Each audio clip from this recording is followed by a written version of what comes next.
पछतावा एक अजीब सी धुंध है।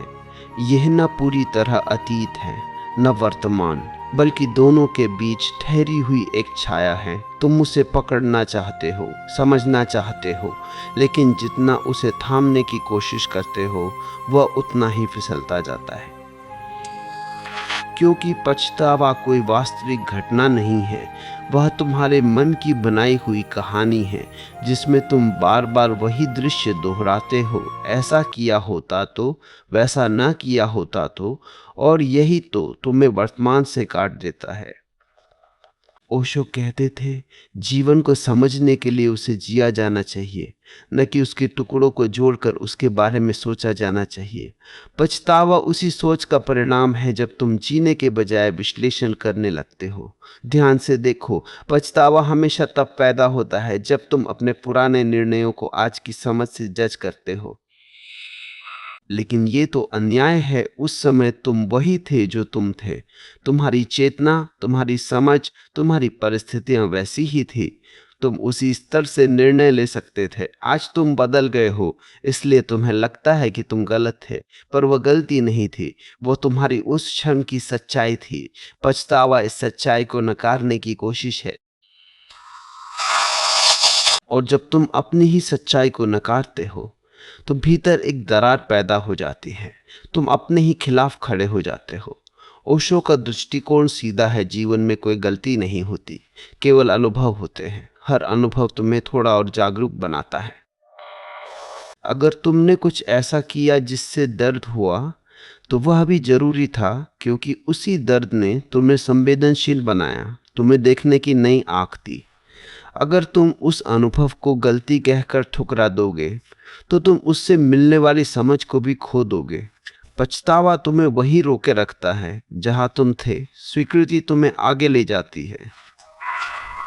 तुम सोचते हो कि पछतावा तुम्हें बेहतर इंसान बना देगा, लेकिन सच्चाई ये है कि वह तुम्हें कमजोर बनाता है, क्योंकि तुम अतीत में उलझे रहते हो और वर्तमान में पूरी तरह उपस्थित नहीं हो पाते। और जो वर्तमान में नहीं है वो जीवन को कैसे जी पाएगा। जीवन हमेशा अभी में घटित होता है, यही क्षण वास्तविक है। लेकिन पछतावा तुम्हें इस क्षण से चुरा लेता है और एक ऐसी दुनिया में ले जाता है जो अब अस्तित्व में ही नहीं है। तो क्या किया जाए? ओशो कहते हैं, देखो, बस देखो, बिना जजमेंट के अपने पछतावे को देखो। उसे बदलने की कोशिश मत करो, उसे दबाने की कोशिश मत करो। जब तुम उसे पूरी जागरूकता से देखते हो तो अचानक तुम्हें समझ में आता है कि ये सब तुम्हारे मन का खेल है। और जैसे ही ये समझ आती है, पछतावा अपने आप गिरने लगता है। जैसे सूखा पत्ता पेड़ से गिर जाता है, उसे हटाने की जरूरत नहीं होती, बस देखना होता है। जब तुम अपने अतीत को स्वीकार कर लेते हो पूरा का पूरा, बिना किसी काश और अगर के, तो तुम्हारे भीतर एक गहरी शांति उतरती है। तब तुम्हें एहसास होता है कि हर घटना, हर निर्णय, हर मोड़ ने तुम्हें वहीं पहुंचाया है जहां तुम आज हो। और अगर तुम आज थोड़े भी जागरूक हो, थोड़े भी संवेदनशील हो, तो उसमें उन सब अनुभवों का योगदान है जिन्हें तुम कभी पछतावा कहते थे। पछतावे को छोड़ना अतीत को भूलना नहीं है, बल्कि उसे इतनी गहराई से समझना है कि वह तुम्हें अब बांध ना सके। तब अतीत एक बोझ नहीं रहता, वह एक सीख बन जाता है। और सीख कभी भारी नहीं होती, वह हल्की होती है, मुक्त करती है। और जब तुम इस हल्केपन के साथ जीते हो तब जीवन एक उत्सव बन जाता है, न कि एक बोझिल यात्रा। इसलिए अगली बार जब पछतावा उठे तो उससे भागो मत, उसे देखो, उसके साथ बैठो, उसे महसूस करो। और धीरे धीरे तुम देखोगे कि वो तुम्हारे ऊपर अपनी पकड़ खो रहा है। क्योंकि सच्चाई ये है, तुम्हें पछतावे से मुक्त होने की जरूरत नहीं है, तुम्हें केवल जागरूक होने की जरूरत है। और जागरूकता के प्रकाश में हर छाया अपने आप मिट जाती है। और जब ये छाया मिटने लगती है तब तुम्हें पहली बार यह अनुभव होता है कि तुम वास्तव में कितने हल्के हो सकते हो। जैसे कोई बोझ जिसे तुमने वर्षों तक अपने कंधों पर ढोया अचानक गायब हो जाए। तब समझ में आता है कि पछतावा तुम्हारा स्वभाव नहीं था, वो केवल एक आदत थी, एक सीखी हुई प्रवृत्ति जिसे तुमने अनजाने में अपना लिया था, और जो सीखा गया है उसे छोड़ा भी जा सकता है। ओशो बार बार कहते हैं कि मन अतीत का संग्रह है, यादों का, अनुभवों का और उन्हीं से पैदा हुई व्याख्याओं का। पछतावा उसी संग्रह की एक परत है। जब तुम कहते हो मुझे पछतावा है, तो वास्तव में तुम यह नहीं कह रहे कि कोई घटना गलत थी। तुम ये कह रहे हो कि तुम्हारी उस घटना के बारे में बनी हुई कहानी तुम्हें अभी भी पकड़ कर बैठी है, और कहानी हमेशा अधूरी होती है क्योंकि वो केवल मन का दृष्टिकोण है, संपूर्ण सत्य नहीं। जरा ठहर कर देखो, क्या वास्तव में अतीत तुम्हें पकड़ रहा है या तुम ही अतीत को पकड़े हुए हो? यह एक सूक्ष्म लेकिन बहुत गहरी बात है। हम अक्सर कहते हैं कि हम अपने बीते हुए समय के कैदी हैं, लेकिन सच्चाई यह है कि हमने खुद ही उस कैद को पकड़ा हुआ है। दरवाजा खुला है, लेकिन हम बाहर आने को तैयार नहीं, क्योंकि हमें उस कैद की आदत हो गई है। पछतावा उस कैद की दीवारों पर लिखी हुई कहानी है जिसे हम बार बार पढ़ते रहते हैं, और मन को यह दोहराव पसंद है। उसे एक ही बात को घुमाकर देखना अच्छा लगता है, क्योंकि उसमें एक झूठी सुरक्षा है, कम से कम ये जाना पहचाना है। लेकिन जीवन अज्ञात है, अनिश्चित है, और यही उसकी खूबसूरती है। जब तुम पछतावे को पकड़े रहते हो तो तुम इस अज्ञात से बचते हो। तुम अपने पुराने सुरक्षित लेकिन संकुचित दायरे में बने रहते हो। ओशो कहते हैं जीवन साहस का नाम है, और साहस का अर्थ है अज्ञात में कदम रखना। पछतावा छोड़ना मतलब अज्ञात को स्वीकार करना। इसका अर्थ है कि तुम यह मानने को तैयार हो कि जो हो चुका है वो ठीक था, ना इसलिए कि वो सही था, बल्कि इसलिए कि वो हो चुका है, और जो हो चुका है उसे बदला नहीं जा सकता, लेकिन उससे तुम्हारा संबंध बदला जा सकता है। यही असली क्रांति है। बाहर कुछ नहीं बदलता, भीतर दृष्टि बदल जाती है। जब यह दृष्टि बदलती है तो तुम अपने अतीत को एक कहानी की तरह देख पाते हो, जैसे किसी और की कहानी हो। उसमें दर्द भी था, खुशी भी थी, गलतफहमियां भी थी, लेकिन अब वह तुम्हें बांध नहीं पाती। तुम उसे देखते हो, समझते हो और आगे बढ़ जाते हो।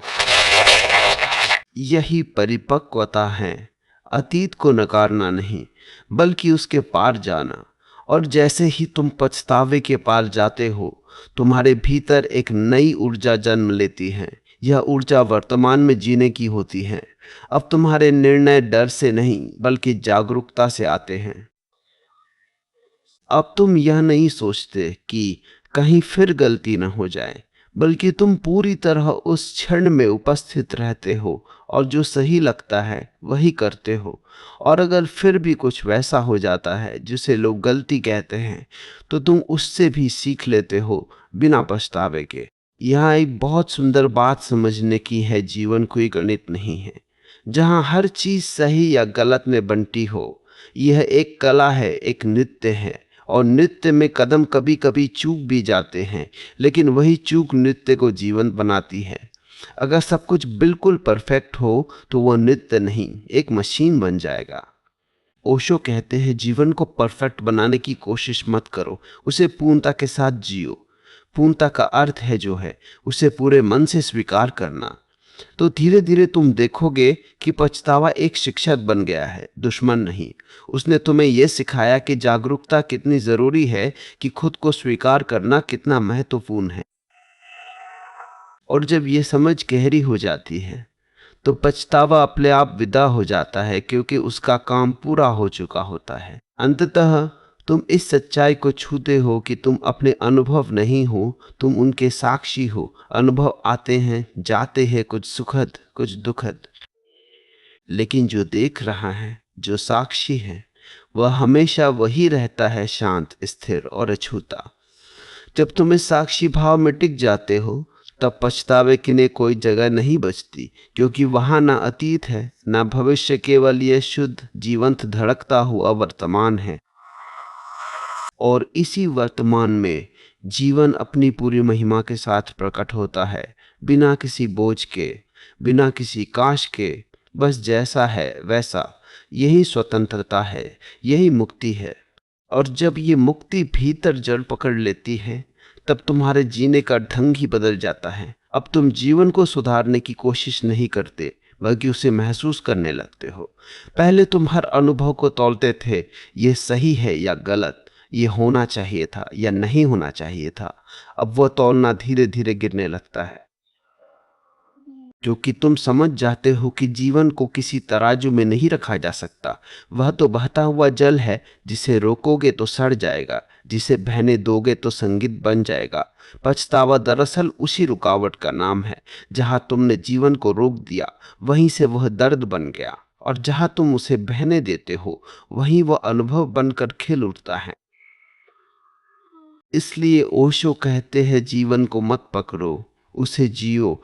पकड़ने में हमेशा डर होता है, खोने का भय होता है। जीने में कोई भय नहीं होता, क्योंकि वहां पकड़ ही नहीं है। अब एक और गहरी बात समझो, पछतावा केवल अतीत से जुड़ा नहीं होता, वो तुम्हारे अहंकार से भी जुड़ा होता है। तुम्हारा अहंकार चाहता है कि तुम हमेशा सही रहो, कभी गलती न करो, और जब ऐसा नहीं होता तो वह टूटता है, उसे चोट लगती है। वही चोट पछतावे के रूप में बाहर आती है। अगर तुम अपने अहंकार को थोड़ा ढीला छोड़ दो, अगर तुम ये स्वीकार कर लो कि इंसान होने का मतलब ही है अधूरा होना, सीखते रहना, तो पछतावे की जमीन ही खत्म हो जाती है। देखो, पेड़ कभी पछतावा नहीं करते कि उनकी कोई शाखा टेढ़ी क्यों बढ़ी। नदी कभी पछतावा नहीं करती कि उसने रास्ता क्यों बदला। प्रकृति में कहीं पछतावा नहीं है, क्योंकि वहां कोई अहंकार नहीं है। वहां जो है वह बस है, पूर्ण, अपने आप में संपूर्ण। मनुष्य ही एकमात्र ऐसा प्राणी है जो अपने ही बनाए हुए विचारों में उलझकर अपने अस्तित्व को कठिन बना लेता है। जब तुम इस सच्चाई को देख लेते हो तो एक सहजता आने लगती है। अब तुम खुद को इतना गंभीरता से नहीं लेते। तुम्हारी गलतियां भी तुम्हें मुस्कुराने का कारण बनने लगती हैं। तुम देखते हो कि हर ठोकर ने तुम्हें कुछ सिखाया, हर भटकाव ने तुम्हें कहीं और गहराई में ले गया, और धीरे धीरे तुम्हारे भीतर एक कृतज्ञता जन्म लेती है उन सब अनुभवों के लिए जिन्हें तुम कभी बोझ समझते थे। यही कृतज्ञता तुम्हें पूरी तरह बदल देती है। जहां पहले पछतावा था, वहां अब धन्यवाद है। जहां पहले काश था, वहां अब धन्य हूं है। और यह परिवर्तन बहुत सूक्ष्म है, लेकिन इसका असर बहुत गहरा है, क्योंकि अब तुम जीवन से लड़ नहीं रहे, तुम उसके साथ बह रहे हो। और जब तुम बहने लगते हो, तब तुम्हें पता चलता है कि जीवन कोई समस्या नहीं है जिसे हल करना है, वह एक रहस्य है जिसे जीना है। समस्या को हल करने की जल्दी होती है, रहस्य को जीने में धैर्य होता है, आनंद होता है। पछतावा समस्या का हिस्सा है, वो कहता है कि कुछ गलत हो गया, उसे ठीक करना है। जागरूकता रहस्य का हिस्सा है, वो कहती है कि जो हुआ उसमें भी कुछ सीख है, उसे समझना है। धीरे धीरे तुम उस बिंदु पर पहुंचते हो जहां अतीत तुम्हारे लिए केवल एक स्मृति रह जाता है, ना अच्छा ना बुरा, बस एक कहानी। और तुम उस कहानी के लेखक भी नहीं रह जाते, केवल दर्शक बन जाते हो। यह दर्शक भाव ही ध्यान है, यही साक्षी भाव है, और इसी में सारी उलझने घुल जाती है। अब तुम्हें पछतावे से मुक्त होने की जरूरत नहीं पड़ती, क्योंकि वह खुद ही समाप्त हो चुका होता है। जैसे अंधेरा प्रकाश के आने पर अपने आप मिट जाता है, वैसे ही जागरूकता के आने पर पछतावा गायब हो जाता है। तुम उसे हटाने की कोशिश नहीं करते, क्योंकि अब तुम जानते हो कि वह कभी था ही नहीं, वह केवल एक भ्रम था, एक छाया थी। और इस समझ के साथ तुम्हारा जीवन एक नई दिशा लेता है, जहां हर क्षण नया है, ताज़ा है, अनछुआ है। अब तुम अतीत के बोझ के साथ नहीं चलते, बल्कि हर कदम हल्केपन के साथ उठाते हो। यही हल्कापन ही असली स्वतंत्रता है। यही वह अवस्था है जहां तुम सच में जीना शुरू करते हो, बिना डर के, बिना पछतावे के, बस पूरे होश के साथ। और शायद यही जीवन का सबसे बड़ा रहस्य है कि जब तुम कुछ भी पकड़ना छोड़ देते हो, तब सब कुछ तुम्हारे पास आ जाता है। जब तुम पछतावे को छोड़ देते हो, तब तुम्हारे भीतर एक गहरी शांति उतरती है, जो किसी भी परिस्थिति से नहीं हिलती। यही शांति तुम्हारा असली स्वभाव है, और इसे पाने के लिए तुम्हें कहीं जाने की जरूरत नहीं, बस अपने भीतर लौट आने की जरूरत है। और जब तुम सच में अपने भीतर लौट आते हो, तब एक और परत खुलती है, बहुत सूक्ष्म, बहुत शांत। अब न केवल पछतावा गिर चुका होता है, बल्कि वो मैं भी ढीला पड़ने लगता है जो पछताता था। तुम देखते हो कि अब तक तुम एक कहानी के किरदार थे, जो अपने ही निर्णयों, अपनी ही यादों के जाल में फंसा हुआ था। लेकिन जैसे ही जागरूकता गहरी होती है, वह किरदार पीछे हटने लगता है और एक साक्षी उभरता है जो बस देखता है, बिना किसी हस्तक्षेप के। इस साक्षी के साथ एक अजीब सी सहजता आती है। अब जीवन को समझने की बेचैनी नहीं रहती, उसे नियंत्रित करने की कोशिश नहीं रहती। तुम देखते हो कि सब कुछ अपने आप घट रहा है, विचार आते हैं, भावनाएं उठती है, परिस्थितियां बदलती हैं, और तुम उनके बीच एक शांत केंद्र की तरह बने रहते हो। यही वो बिंदु है जहां पछतावे का कोई अस्तित्व ही नहीं रह जाता, क्योंकि पछतावा हमेशा कर्ता से जुड़ा होता है, उससे जो मानता है कि मैंने किया। जब मैं ही थोड़ा ढीला हो जाता है, तो मैंने गलत किया या मुझे ऐसा करना चाहिए था जैसी धारणाएं भी अपना आधार खो देती है, तब जीवन एक प्रवाह बन जाता है जहां घटनाएं घटती है, लेकिन कोई उन्हें पकड़कर अपनी पहचान नहीं बनाता। यही ओशो की बात का सार है, जीवन को होने दो, तुम केवल उसके साक्षी बनो। और इस साक्षी भाव में एक गहरी करुणा जन्म लेती है, अपने लिए भी और दूसरों के लिए भी। अब तुम समझते हो कि जैसे तुमने अपनी सीमित समझ से निर्णय लिए, वैसे ही हर इंसान लेता है।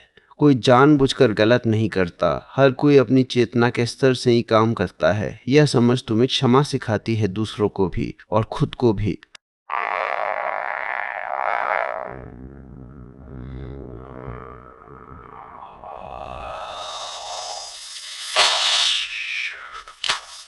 और जहां क्षमा है, वहां पछतावे के लिए कोई जगह नहीं बचती। धीरे धीरे तुम्हारे भीतर एक मौन उतरता है, ऐसा मौन जो शब्दों से परे है। इसमें कोई सवाल नहीं है, कोई उत्तर नहीं है, यह बस एक उपस्थिति है, एक गहरी स्थिरता। और इसी स्थिरता में तुम्हें एहसास होता है कि जीवन को कभी ठीक करने की जरूरत थी ही नहीं। वो हमेशा से पूर्ण था, बस तुम्हारी दृष्टि धुंधली थी। अब जब यह धुंध हट जाती है, तो सब कुछ स्पष्ट दिखने लगता है। वही जीवन, वही लोग, वही परिस्थितियां, लेकिन देखने वाला बदल गया है। और जब देखने वाला बदल जाता है, तो पूरी दुनिया बदल जाती है। अब तुम्हें कहीं पहुंचने की जल्दी नहीं है, कुछ पाने की चाह नहीं है, क्योंकि जो खोज रहे थे वो हमेशा से तुम्हारे भीतर ही था। पछतावा इसी खोज की एक भटकी हुई दिशा थी। तुम बाहर जवाब ढूंढ रहे थे, अतीत में सुधार करना चाहते थे, लेकिन जब तुम भीतर देखते हो, तो समझ में आता है कि सुधार की जरूरत नहीं, केवल समझ की जरूरत थी। और यह समझ जैसे ही आती है, एक गहरा विश्राम मिलता है, जैसे लंबी यात्रा के बाद कोई घर लौट आए। अब जीवन एक संघर्ष नहीं, एक उत्सव बन जाता है। छोटे छोटे क्षण भी अर्थपूर्ण लगने लगते हैं, एक सांस, एक मुस्कान, एक शांत शाम, क्योंकि अब तुम उन्हें किसी तुलना में नहीं रखते, उन्हें बस जीते हो। और यही जीना ही सबसे बड़ा उत्तर है हर उस सवाल का जो कभी तुम्हें परेशान करता था। अंततः तुम इस सच्चाई को पहचान लेते हो कि जीवन को समझा नहीं जा सकता, केवल जिया जा सकता है। और जब तुम इसे जीने लगते हो पूरी जागरूकता, पूरी स्वीकृति के साथ, तब पछतावा, डर, असुरक्षा, ये सब धीरे धीरे पीछे छूट जाते हैं, जैसे कोई सपना सुबह की रोशनी में खो जाता है। और तब जो बचता है वह बहुत सरल है, बहुत शांत है, एक खुला आकाश जिसमें तुम हो, लेकिन बंधे हुए नहीं। जहां अनुभव आते हैं, जाते हैं, लेकिन तुम उनसे परे रहते हो। यही असली स्वतंत्रता है, यही वो जीवन है जिसे ओशो जागृत जीवन कहते हैं, जहां कुछ भी अधूरा नहीं, कुछ भी छूटा हुआ नहीं, सब कुछ बस जैसा है वैसा ही पूर्ण है। और जब ये जागृत जीवन तुम्हारे भीतर स्थिर होने लगता है, तब एक बहुत ही सूक्ष्म परिवर्तन होता है। तुम अब जीवन को जी नहीं रहे होते, जीवन तुम में घट रहा होता है। यह अंतर बहुत बारीक है, लेकिन यही सबसे बड़ा मोड़ है। पहले तुम हर चीज के केंद्र में थे, तुम्हारी इच्छाएं, तुम्हारे निर्णय, तुम्हारे पछतावे। अब केंद्र बदल जाता है। अब तुम नहीं, केवल अस्तित्व है, और तुम उसमें एक शांत लहर की तरह बह रहे हो। इस अवस्था में आकर तुम देखते हो कि जिसे तुमने मेरा जीवन कहा था वह कभी तुम्हारा था ही नहीं। वह तो एक प्रवाह था जिसमें तुम कुछ समय के लिए प्रकट हुए और फिर विलीन हो जाओगे। यह समझ डर नहीं लाती, बल्कि एक गहरी शांति लाती है, क्योंकि अब कुछ भी खोने का भय नहीं रहता। जो है वह अभी है, और यही पर्याप्त है। पछतावा हमेशा समय से जुड़ा होता है, अतीत की गलियों में भटकता हुआ। लेकिन जब तुम इस गहराई में उतरते हो तो समय की पकड़ भी ढीली पड़ने लगती है। अब न अतीत का बोझ है, न भविष्य की चिंता। केवल यह क्षण है, पूर्ण, जीवंत, धड़कता हुआ। और इसी क्षण में तुम पहली बार जीवन को वैसे देखते हो जैसा वह वास्तव में है, बिना किसी व्याख्या के, बिना किसी लेबल के। ओशो कहते हैं, सत्य को जानने के लिए तुम्हें कुछ नया जोड़ने की जरूरत नहीं, बल्कि जो अनावश्यक है उसे गिराने की जरूरत है। पछतावा भी वही अनावश्यक बोझ है जिसे तुमने वर्षों से उठाया हुआ है, और जब वो गिरता है तो तुम हल्के हो जाते हो, इतने हल्के कि तुम्हें लगता है जैसे तुम उड़ सकते हो। अब तुम्हारे भीतर एक मासूमियत लौट आती है, वही मासूमियत जो बचपन में थी, जब तुम हर चीज को नएपन के साथ देखते थे। फर्क सिर्फ इतना है कि अब यह मासूमियत जागरूक है। यह अज्ञान की नहीं, बल्कि गहरी समझ की मासूमियत है। अब तुम जानते हो लेकिन फिर भी सरल हो। अब तुम समझते हो लेकिन फिर भी हल्के हो। इस हल्केपन में जीवन एक खेल बन जाता है, एक लीला। तुम इसमें पूरी तरह भाग लेते हो, लेकिन भीतर से जानते हो कि यह एक खेल है। इसलिए अब हार जीत तुम्हें ज्यादा प्रभावित नहीं करती। सफलता तुम्हें घमंडी नहीं बनाती, असफलता तुम्हें तोड़ती नहीं। क्योंकि तुम अब इन सब के पार हो। तुम केवल एक दर्शक हो जो इस पूरे खेल को आनंद के साथ देख रहा है। और यही आनंद असली है। वो किसी कारण पर निर्भर नहीं है, वो बिना कारण का है, स्वतः उत्पन्न है। यह आनंद तब आता है जब तुम कुछ पाने की कोशिश नहीं कर रहे होते, जब तुम बस हो। यही होना ही ध्यान है, यही साक्षी भाव की पराकाष्ठा है। अब तुम समझते हो कि पछतावा केवल एक भूल थी, एक ऐसा सपना जिसमें तुम खो गए थे। लेकिन अब तुम जाग चुके हो, और जागने के बाद सपनों का कोई महत्व नहीं रह जाता। वे आते हैं, जाते हैं, लेकिन तुम्हें छू नहीं पाते। अंततः तुम इस निष्कर्ष पर नहीं पहुंचते कि मुझे कभी पछतावा नहीं करना चाहिए था, बल्कि तुम यह देखते हो कि पछतावा भी तुम्हारी यात्रा का एक हिस्सा था। उसने तुम्हें यहां तक पहुंचाया। अगर वह ना होता तो शायद तुम खोज में ना निकलते, जागरूकता की ओर ना बढ़ते। इस तरह पछतावा भी एक सीढ़ी बन जाता है जिसे पार करना था, लेकिन जिसे अपने सिर पर उठाकर नहीं चलना था। और अब जब तुम उस सीढ़ी को पार कर चुके हो तो तुम पीछे मुड़कर मुस्कुरा सकते हो। वहां कोई दर्द नहीं बचा, केवल एक समझ है, एक गहरी शांत समझ कि सब कुछ ठीक था, सब कुछ अपने समय पर हुआ। अब जीवन कोई प्रश्न नहीं रहा, कोई पहेली नहीं रहा। वह एक अनुभव है जिसे हर क्षण नए सिरे से जिया जा सकता है, और तुम उसे जी रहे हो पूरी जागरूकता, पूरी स्वतंत्रता और पूरी प्रेमपूर्ण स्वीकृति के साथ। यही अंतिम बिंदु है जहां कुछ भी जोड़ने को नहीं बचता, कुछ भी हटाने को नहीं बचता, केवल होना बचता है। और इस होने में ही सब कुछ समाया हुआ है, शांति, आनंद, स्वतंत्रता, और वह गहरी तृप्ति जिसे शब्दों में कभी पूरी तरह कहा नहीं जा सकता। और जब यह तृप्ति भी तुम्हारे भीतर स्थिर हो जाती है, तब एक अंतिम द्वार खुलता है जहां प्राप्ति का भाव भी समाप्त हो जाता है। अब यह भी नहीं लगता कि तुम्हें कुछ मिल गया है या तुम कहीं पहुंच गए हो, क्योंकि जैसे ही तुम कहते हो मैं पहुंच गया, वहीं एक नया अहंकार जन्म लेने लगता है, और वही अहंकार फिर से बंधन का कारण बन सकता है। इसलिए इस अंतिम अवस्था में तुम ये भी छोड़ देते हो कि मैं जागरूक हूं, मैं मुक्त हूं, या मैं समझ गया हूं। अब कोई दावा नहीं बचता, कोई पहचान नहीं बचती, केवल एक शुद्ध उपस्थिति बचती है, निर्विचार, निष्प्रह और पूर्णतः शांत। यही वह बिंदु है जहां शब्द पूरी तरह असफल हो जाते हैं, क्योंकि जो हो रहा है वह अनुभव है, न कि विचार। यहां आकर तुम पाते हो कि जीवन और तुम अलग नहीं हो। जो सांस भीतर जा रही है, जो हवा बाहर बह रही है, जो धड़कन चल रही है, सब एक ही लय में है। अब कोई विभाजन नहीं है, न मैं और दुनिया का, न अंदर और बाहर का। सब कुछ एक ही अस्तित्व की अलग अलग अभिव्यक्तियां हैं, और इसी एकत्व में पछतावे का सवाल ही नहीं उठता, क्योंकि पछतावा हमेशा अलगाव से पैदा होता है। जब तुम खुद को जीवन से अलग मानते हो, तभी तुम सोचते हो कि मैंने गलत किया या मुझे ऐसा करना चाहिए था। लेकिन जब तुम देखते हो कि सब कुछ एक ही प्रवाह का हिस्सा है, तो वहाँ कोई दोष नहीं रह जाता, कोई अपराध नहीं रह जाता। केवल घटनाएं होती हैं जो आती है और चली जाती हैं। अब तुम्हारे भीतर एक गहरा भरोसा जन्म लेता है अस्तित्व पर, जीवन पर। यह भरोसा अंधविश्वास नहीं है, बल्कि अनुभव से आया हुआ है। तुमने देख लिया है कि हर चीज अपने समय पर, अपने तरीके से घटती है। तुमने हस्तक्षेप करना छोड़ा और जीवन ने खुद को प्रकट करना शुरू किया। यही समर्पण है, जहां तुम कुछ करने की कोशिश नहीं करते, बल्कि होने देते हो। इस समर्पण में एक अद्भुत सुंदरता है। अब जीवन एक बोझ नहीं, एक आशीर्वाद लगता है। हर क्षण एक उपहार बन जाता है, चाहे वो सुख हो या दुख, शांति हो या हलचल, क्योंकि अब तुम हर चीज को उसी रूप में स्वीकार कर लेते हो जैसा वह है। यही स्वीकृति ही असली प्रेम है, बिना शर्त, बिना अपेक्षा।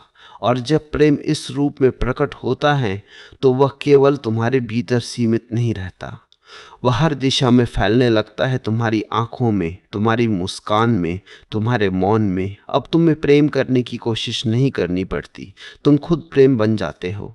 इस अवस्था में जीवन एक प्रार्थना बन जाता है, बिना शब्दों की, बिना किसी विधि के। हर सांस एक धन्यवाद है, हर धड़कन एक कृतज्ञता है। और इस कृतज्ञता में तुम्हें महसूस होता है कि जो कुछ भी था, जो कुछ भी है और जो कुछ भी होगा, सब कुछ पूर्ण है, सब कुछ ठीक है। अब न कोई यात्रा बची है, न कोई लक्ष्य, क्योंकि तुम वहीं हो जहां तुम्हें होना था। यही अभी, यही क्षण ही सब कुछ है। और इस क्षण में तुम पूरी तरह विलीन हो जाते हो, जैसे एक बूंद सागर में गिरकर सागर बन जाए। और शायद यही अंतिम सत्य है कि तुम कभी अलग थे ही नहीं। तुम हमेशा से उसी अस्तित्व का हिस्सा थे जिसे तुम खोज रहे थे। पछतावा उस खोज का एक भटकाव था, लेकिन उसने तुम्हें अंततः उसी सत्य तक पहुंचा दिया। अब कुछ कहने को नहीं बचता, केवल एक गहरा मौन, एक अनंत शांति, और उसी में सब कुछ समाया हुआ है।